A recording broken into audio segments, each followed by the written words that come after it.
Baik, bismillah, alhamdulillah, wassalatu wassalamu ala rasulillah, kama yuhibbu rabbuna wa yarda. A'udzu billahi minasyaitonir rajim. Bismillahirrahmanirrahim. Subhanaka la ilma lana illa ma 'allamtana innaka antal alimul hakim. Allahumma anfa'na bima 'allamtana wa 'allimna ma yanfa'una warzuqna ilman yanfa'una. Allahumma la sahla illa ma ja'altahu sahla wa anta taj'alul hazna idza syi'ta sahla faj'al lana ya rabbana kulla syai'in sahlan wa muyassaran amin. Rabbi shrah li sadri wa yassir li amri wa hlul 'uqdatam min lisani yafqahu qawli. Amin. Amma ba'du. Nam, Hidayah, gimana kabarnya? Sehat? Alhamdulillah sehat Ustaz. Alhamdulillah. Kemudian Hilma ya, Hilma sehat? Alhamdulillah sehat. Alhamdulillah. Nam, baik. Kita mulai pada malam hari ini, kita lanjutkan pembahasan kita pada mata pelajaran fikih. Ya,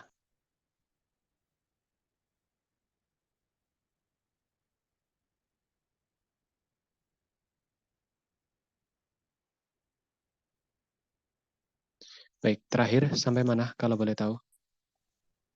Masuk ke materi bab mandi wajib Ustaz. Masuk bab mandi wajib. Sudah masuk atau belum? Sudah masuk Ustaz. Sebab-sebab mandi wajib ada 5. Baru poin pertama yang sudah dibahas. Oh, sebab mandi wajib ada 5. Tayamum itu sudah berarti? Belum.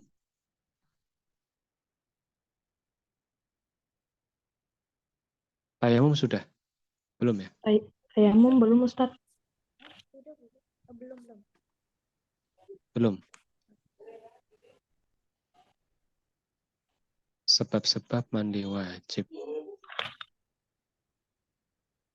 Sebab-sebab mandi wajib itu ada kemarin berapa? Ada 5. Sebab-sebab ada 5. Coba apa saja Hidayah? Yang pertama keluar mani. Baru yang Terus? itu Ustaz. Baru poin pertama yang sudah dibahas. Terus apa? Yang kedua? Baru poin pertama Ustaz. Baru poin pertama? Iya. Oh, baik. Tunggu sebentar, saya turunkan sedikit. Aduh, kelihatan deh bajunya berantakan tuh. Afan. Taib. Nah, kita lanjutkan pembahasan kita pada malam hari ini terkait mandi wajib dan kita sudah selesai di sebab-sebab mandi wajib. Yang pertama adalah keluar mani. Sudah dicatat ya? Yang pertama ya. Sudah Yang Ustaz. selanjutnya, yang selanjutnya adalah berhubungan badan. Ya, berhubungan badan. Ini menyebabkan apa? Mandi wajib ya, berhubungan badan.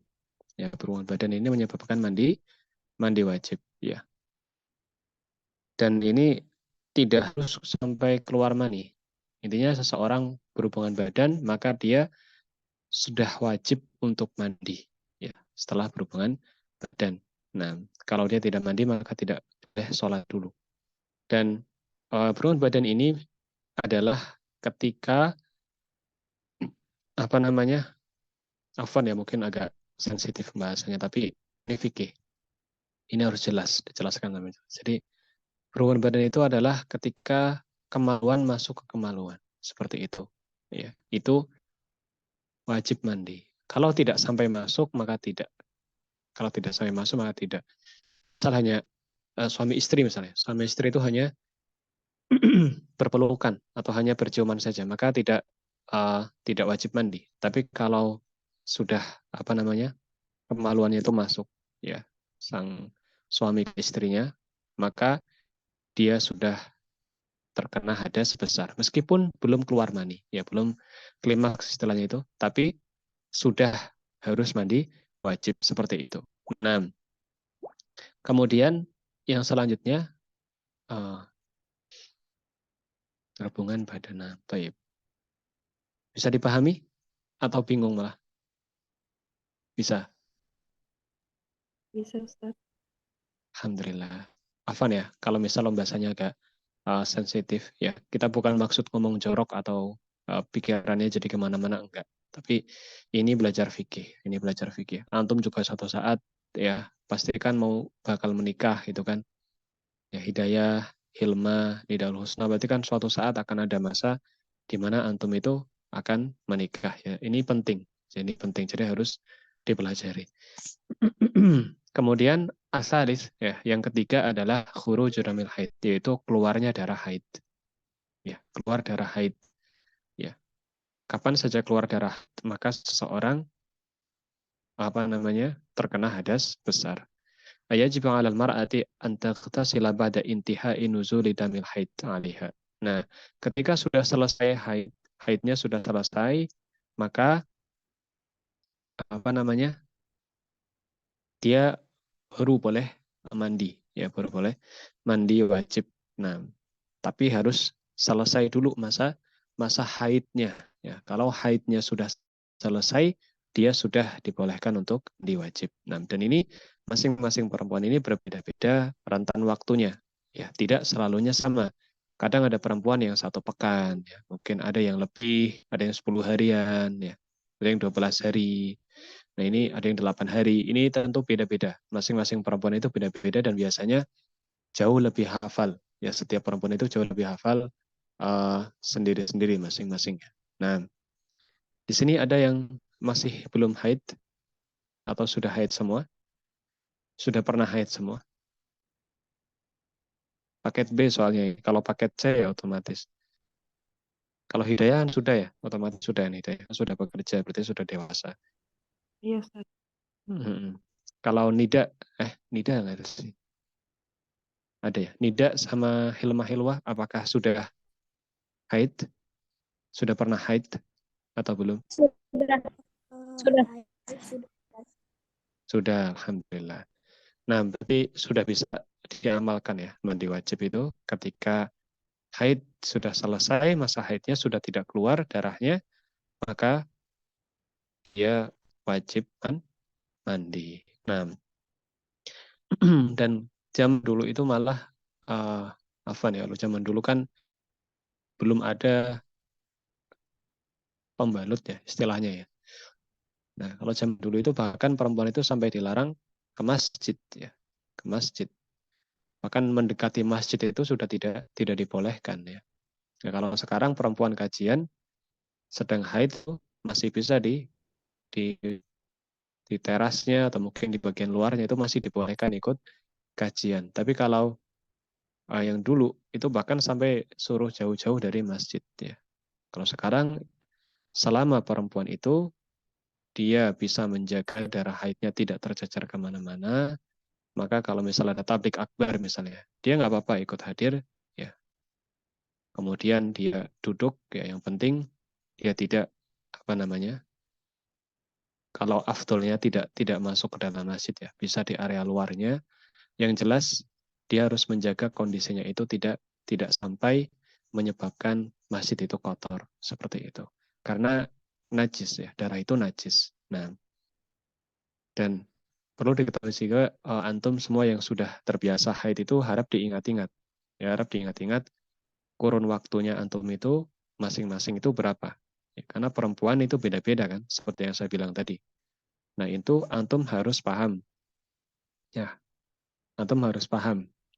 Jadi ketika antum ada suatu ini, sebelum haid, maka maksimalkan ibadah-ibadah yang bisa dilakukan.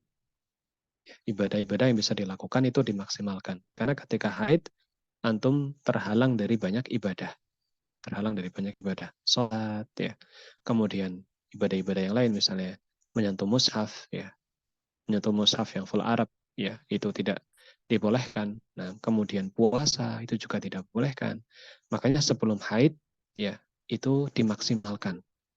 Ya, mumpung bisa sholat, silahkan sholat, kemudian sholat sunnahnya juga diamalkan, puasanya juga diamalkan. Seperti itu. Ya, baca Qur'annya juga diperbanyak, mumpung belum haid. Nah, karena ketika sudah haid, itu akan ada pengurangan. Ya, ada pengurangan di dalam di dalam ibadah. Ya meskipun itu rukhsah, tapi tentunya ibadah yang harusnya bisa dilakukan, jadi tidak bisa dilakukan. Seperti itu. Baik, kita lanjutkan. Waqad ajma'a ahlul ilmi ala wujubil ikhtisal ala al-haidi idza dhaharat idza tahurat idza taharat afan.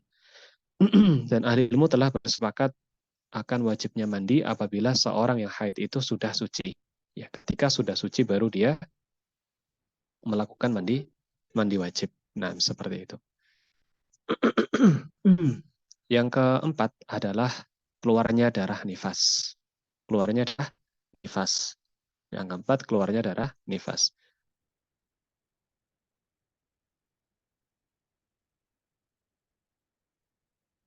Ada yang tahu darah nifas? Hidayah tahu nggak Hidayah? Nifas. Habis melahirkan, Ustaz. Iya, habis melahirkan. Ya, antum semuanya belum merasakan, insya Allah. Ya, tapi ini khusus bagi perempuan yang setelah melahirkan, biasanya itu 40 hari. Arba'ina yauman. Ya, 40 hari darah nifasnya itu keluar. Ya. Dan ini masa 40 hari perempuan masih rukhsah, ya ibaratnya sama seperti haid ya. Ini rukhsah, dia berarti masih dalam kondisi hadas besar, dia tidak boleh sholat, tidak boleh berhubungan badan, dan yang lainnya. Ya. Jadi selama 40 hari itu harus sabar-sabar dulu, gitu ya. Apalagi kalau misal, dan ini biasanya bagi perempuan yang melahirkan, ya Afan ya. Mungkin kan ada dua sekarang ya. Kalau dulu ini kan belum ada ya. Kalau dulu kan perempuan melahirkan ya semuanya normal.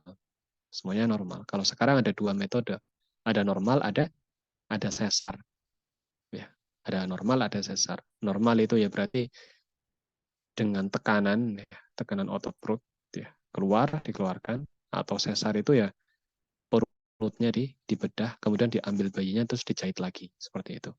Nah, kalau yang nifas ini Allah alam ya, tapi yang sudah ini mungkin yang ngalami itu kebanyakan yang normal ya, yang normal. Kalau yang ini Allah alam, istri saya sendiri tidak nifas ya. Maksudnya tidak ada keluar darah banyak ketika setelah melahirkan ya. Karena istri saya sesar. Allah alam, tapi itu ilmu kedokteran jadi saya juga kurang paham. Intinya ketika keluar darah ya setelah melahirkan, maka rentan waktunya sampai 40 hari, sampai benar-benar suci. Dan memang dianjurkan meskipun belum 40 hari, itu dianjurkan tetap dikontrol dulu, jangan langsung berhubungan badan ya, atau misalnya jangan langsung sholat dulu. Pastikan dulu benar-benar bahwasanya sudah tidak keluar lagi. Karena biasanya 40 hari. Nah, kemudian al-khamis ya, yang kelima adalah masuk Islamnya orang kafir. Masuk Islamnya orang kafir. Aidza aslamal kafiru wajaba alaihi an yaktasil. Ya. Yaitu apabila seorang kafir itu masuk Islam, maka diwajibkan atasnya untuk mandi wajib. Dzalika li anna Nabiy sallallahu alaihi wasallam kana ya'muru man arada an yadkhula fil Islam an yaktasila bima'in wa sidrin. Dan hal itu karena Nabi sallallahu alaihi wasallam dulu memerintahkan barang siapa yang ingin masuk Islam, ya, yang akan masuk Islam, maka agar dia mandi dengan mak dan juga sidr. Allah alam, sidrnya mungkin kapur atau yang lain, Allah alam, saya kurang paham. Tapi intinya Nabi memerintahkan orang yang akan masuk Islam itu harus mandi terlebih dulu. Ya, Umar bin Khattab radhiyallahu anhu juga seperti itu. Ketika Umar bin Khattab masuk Islam, maka beliau mandi. Ya, beliau itu mandi. Baik, itu 5 penyebab mandi wajib. Silahkan dibaca ulang Nidaul Husna. Halo. Nah, Ustaz, aku kan lupa buka ini. Bab mandi wajib bukan, Ustaz? Iya, maksudnya sebutkan 5 penyebab mandi wajib. Apa saja? 1, sebab-sebab keluar Iya. mani, keluar mani, haid, nifas, Kok langsung haid? Terus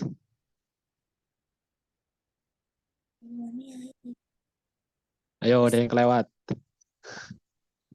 bersetubuh bukan Iya, bersetubuh atau berhubungan badan.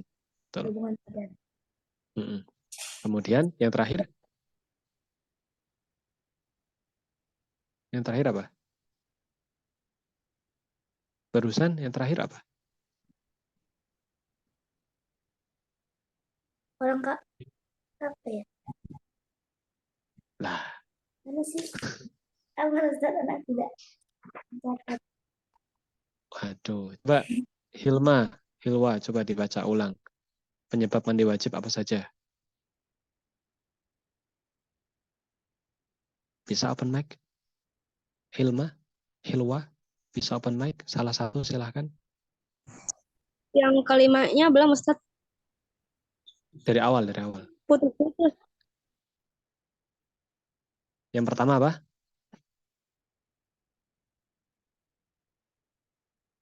Penyebab mandi wajib yang pertama apa? Keluar mani, Terus yang kedua? berhubungan badan, dan tidak harus keluar mani. Terus? Keluar darah haid, Terus? keluar darah nifas. Terus yang terakhir? Yang kelimanya belum Ustaz, tadi putus-putus. Loh, suara saya putus-putus lah. Coba yang kelima apa Hidayah? Masuk Islamnya orang kafir. Nah, Mumtaz. Masuk Islamnya orang kafir.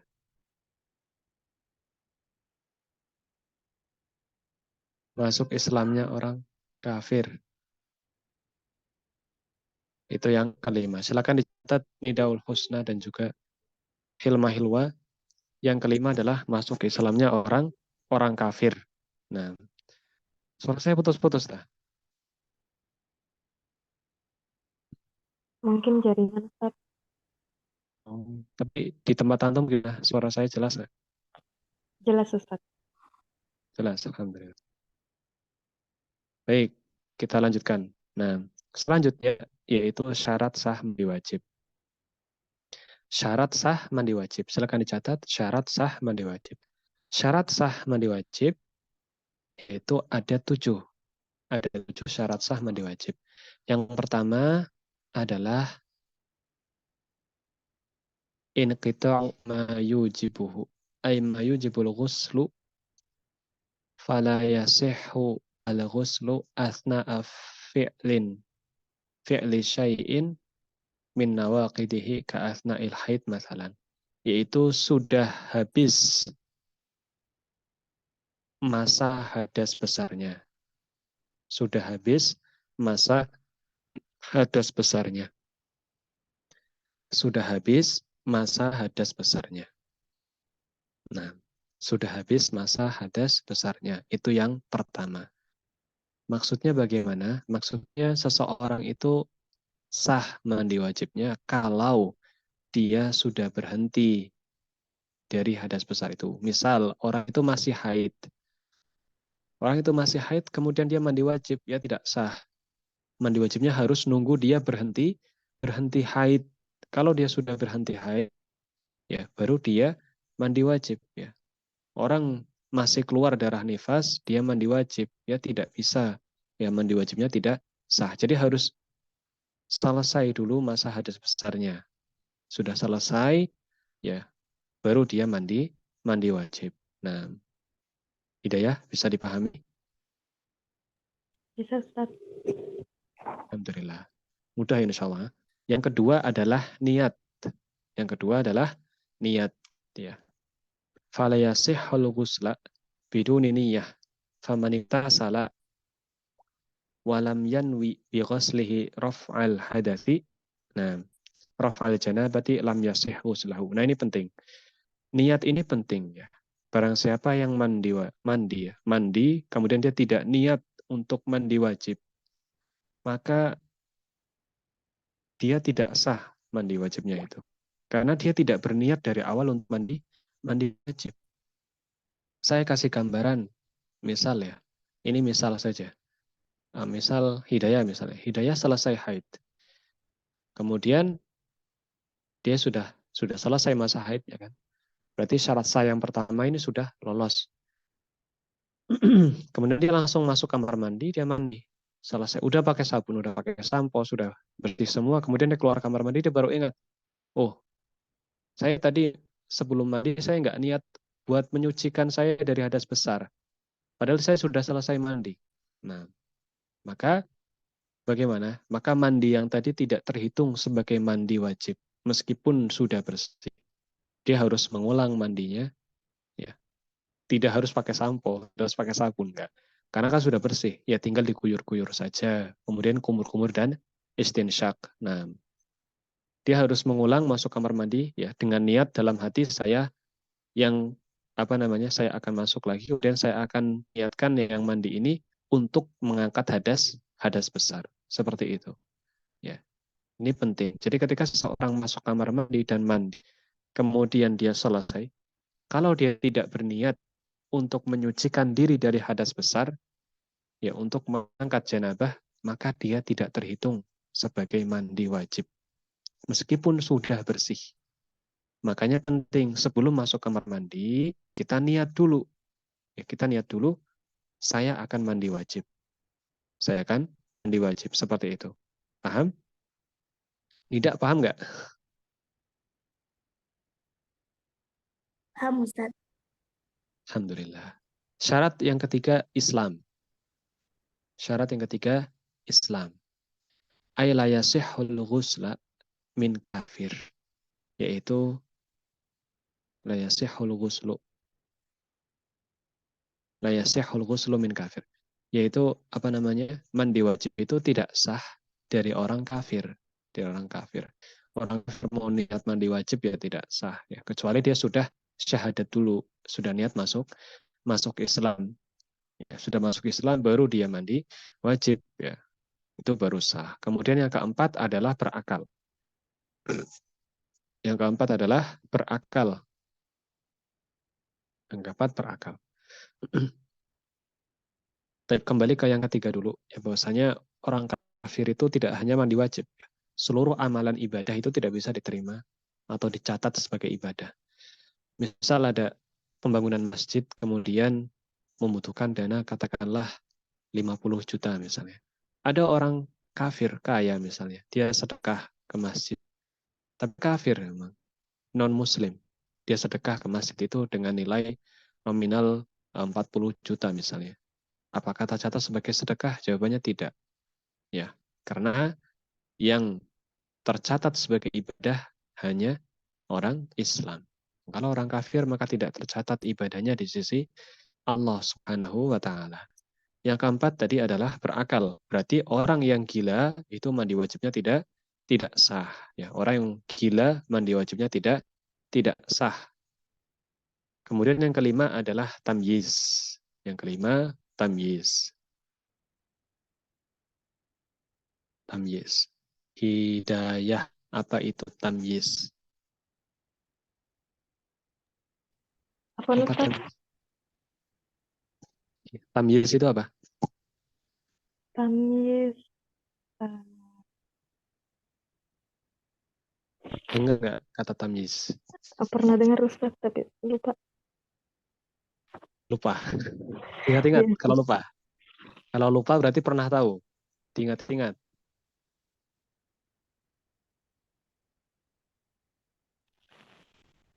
Ayo. Lupa Ustaz. Lupa. Kalau nida, apa itu tamyiz nida? Ana nggak pernah dengar arti tamis, Ustaz. Mungkin pernah, Nggak pernah. tapi lupa. Nggak Gitu. pernah. Kayaknya sih. Wah, iya. Kalau Hilma gimana? Pernah nggak dengar kata tamyiz? Hilma. Mana Hilma? Belum pernah, Ustaz. Belum pernah. Hilwa juga sama. Iya. Baik. Nah, berarti tulis dulu lah kalau gitu ya. Tamyiz, ya. Tamyiz itu, ya, tamyiz adalah bisa memahami hukum dengan baik. Itu namanya tamyiz. Bisa memahami hukum dengan baik. Itu namanya tamyiz. Bisa memahami hukum dengan baik dan mengamalkannya. Bisa memahami hukum dengan baik dan mengamalkannya. Itu namanya tamyiz. Sudah? Sudah belum? Apa Ustadz bisa diulang? Di sini agak situasi kurang kondusif. Baik. Bisa memahami hukum dengan baik dan mengamalkannya. Tamyiz adalah bisa memahami hukum dengan baik dan mengamalkannya.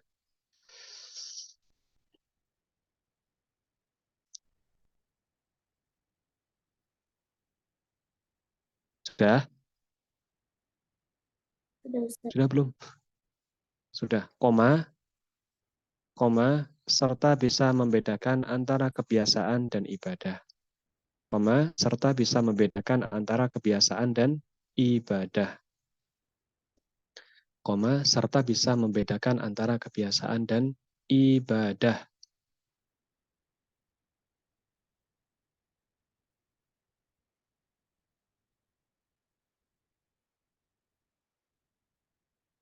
Coba Nida dibaca ulang pengertiannya. Nah, tamyiz adalah bisa memahami hukum, baik mengamalkannya, Dengan baik. Bisa memahami hukum dengan baik. dengan baik. Dengan baik dan mengamalkannya. Dengan baik dan mengamalkannya. Oke, ulang ya Ustaz. Tamyiz adalah bisa memahami hukum dengan baik dan mengamalkannya, serta bisa membedakan kebiasaan dan ibadah. Nah, jazakallah khairan. Maksudnya bagaimana? Maksudnya dia itu bisa mengerti hukum dengan baik. Ya. Misal sholat, ya. Sholat. Dia tahu kalau sholat itu adalah ibadah, bukan kebiasaan. Dia tahu kalau sholat tidak boleh ngomong. Kalau ngomong, batal. Dia tahu hukumnya. Kalau sholat nggak boleh ngomong. Kalau ngomong, hukumnya batal. Dan dia mengamalkannya. Ya. Karena dia tahu hukumnya, dia mengamalkannya. Ketika sholat, dia khusyuk, dia tenang. Itu namanya orang yang mumayyiz. Orang yang mumayyiz. Ya. Orang yang sudah tamyiz namanya. Tapi kalau anak kecil, itu belum tamyiz.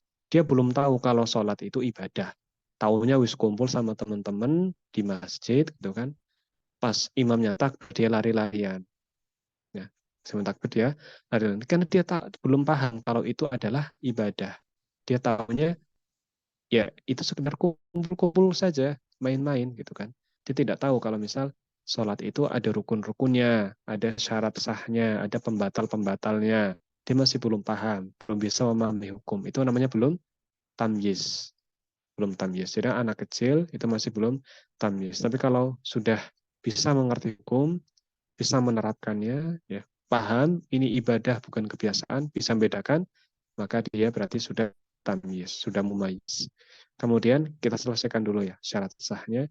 Yang keenam adalah airnya tohur. Airnya tohur. Airnya tohur. Hidayah, coba apa itu air tohur?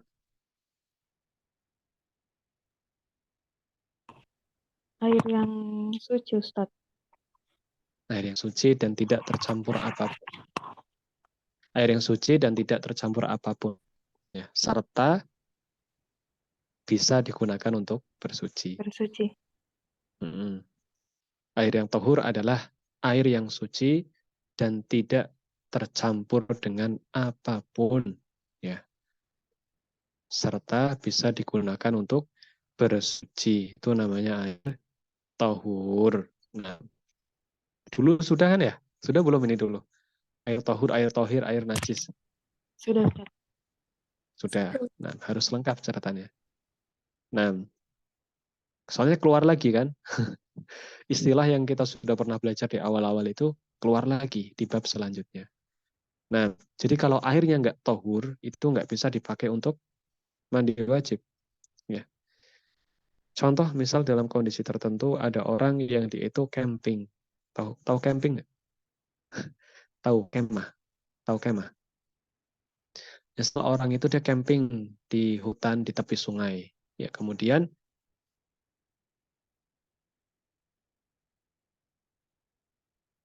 apa itu maksudnya? Yang diulangi yang apa? Hilma hilwa. Apa yang harus diulangi? Saya jelaskan banyak hal. Yang diulangi yang mana? Nah, misal ada orang camping. Ya. Air tohur. Air tahur. Air tahur adalah air, ya, air suci yang tidak tercampur apapun. Air suci yang tidak tercampur apapun. Itu namanya air tahur. Air suci yang tidak tercampur apapun dan bisa digunakan untuk bersuci. Air tahur adalah air suci yang tidak tercampur apapun, ya, dan bisa digunakan untuk bersuci.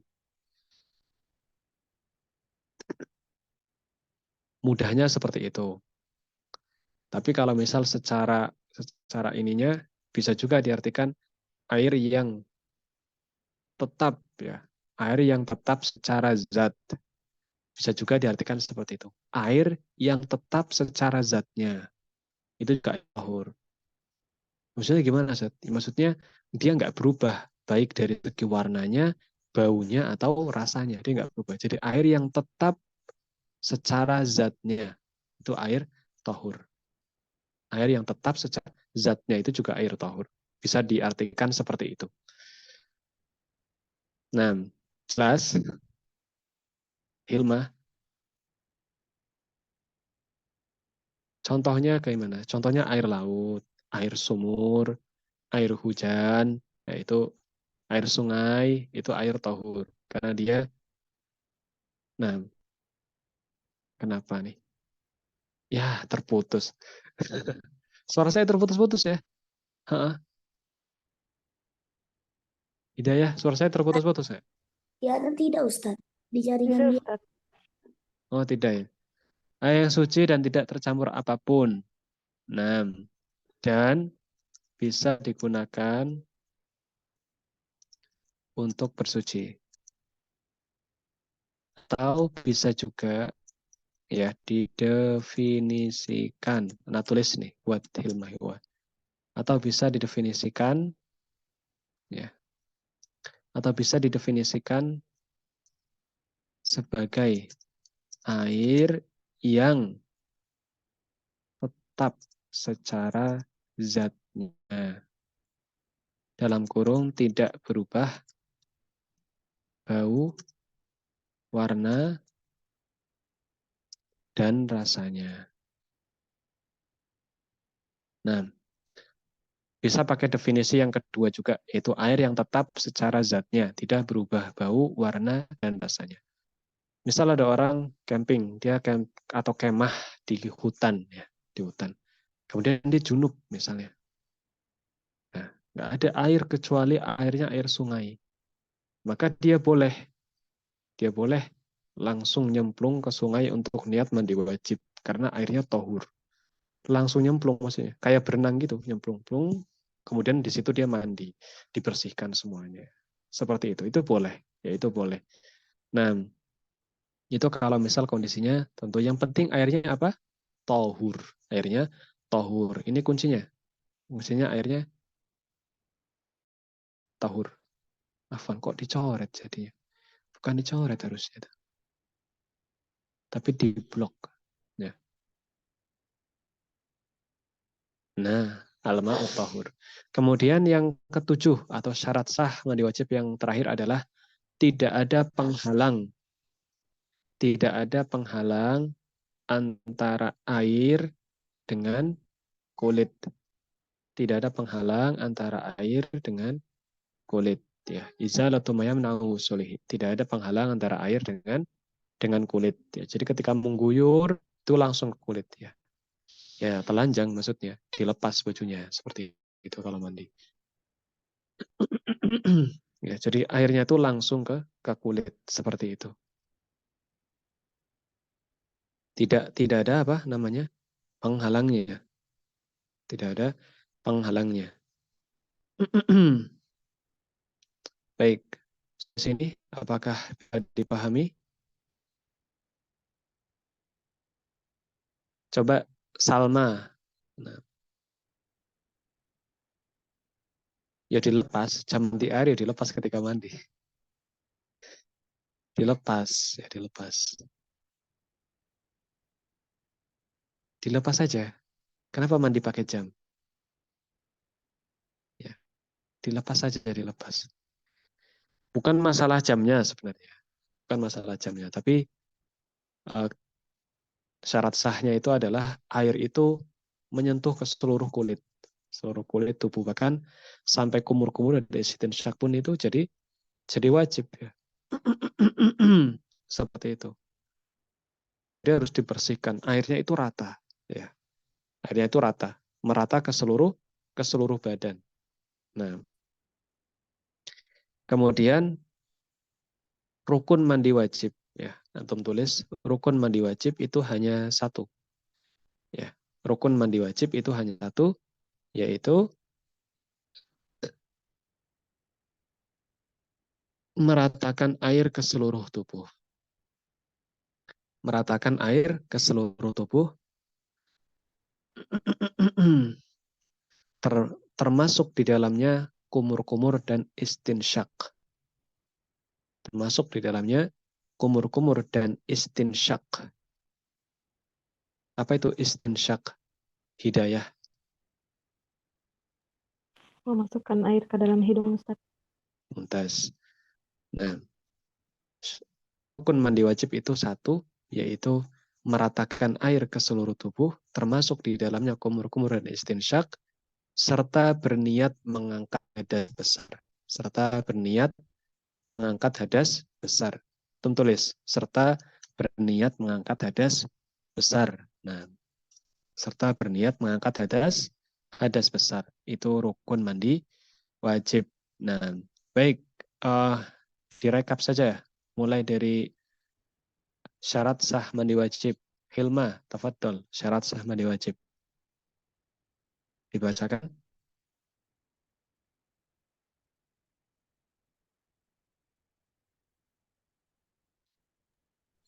Bisa ya.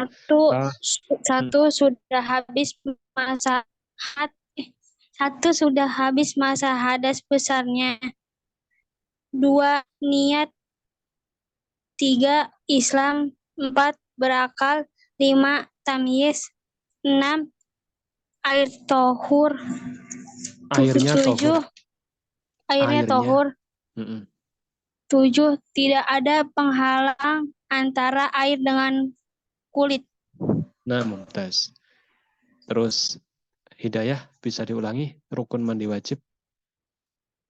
Rukun mandi wajib yang pertama meratakan air ke seluruh tubuh, termasuk kumur-kumur dan istinsyak, serta berniat mengangkat hadas besar. Nah, bukan yang pertama ya, tapi memang hanya satu. Ya, Ya, memang hanya satu. Rukun mandi wajib itu satu saja. Ya, memang satu saja, bukan yang pertama. Kalau pertama ada kedua, ada ketiga. Memang hanya satu saja. Baik, mungkin cukup ya. Selanjutnya, yaitu nanti ada sunnah-sunnah mandi wajib. Itu nanti kita bahas pada pertemuan selanjutnya karena agak panjang. Ya, ada 7 sunnah mandi wajib. Nah, ini sunnah, ya maksudnya kalau dilakukan akan menambah pahala, tapi kalau tidak dilakukan maka sudah mencukupi ya, sudah sah selama syarat sah yang 7 tadi dan juga rukunnya itu terpenuhi.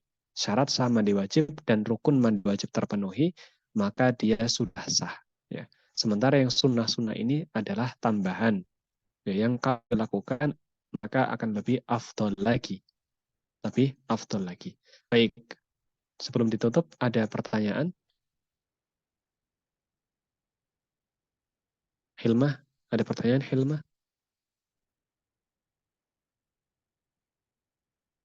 Nggak ada. Tidak, Ustadz. Nah, Hilwa juga nggak ada ya? Nida, ada nggak Nida? Tidak ada Ustadz. Tidak ada. Hidayah? Tidak ada Ustaz. Alhamdulillah. Gimana? Pada ngantuk nggak? Nah, kita cukupkan ya. Untuk yang paket B, setelah ini ada bahasa Inggris, jadi silahkan tetap di sini dan keluar. Hilma, Hilwa, dan juga Nida, jangan kemana-mana. Silahkan tetap stay di dalam Zoom. Untuk Hidayah sudah selesai ya, karena kursus PAI tidak ada materi umum. Nah, baik, kita cukupkan dengan doa kafaratul majelis. Subhanakallahumma bihamdika. Asyhadu an la ilaha illa anta astaghfiruka wa atubu ilaik. Wassalamualaikum warahmatullahi wabarakatuh. Waalaikumsalam.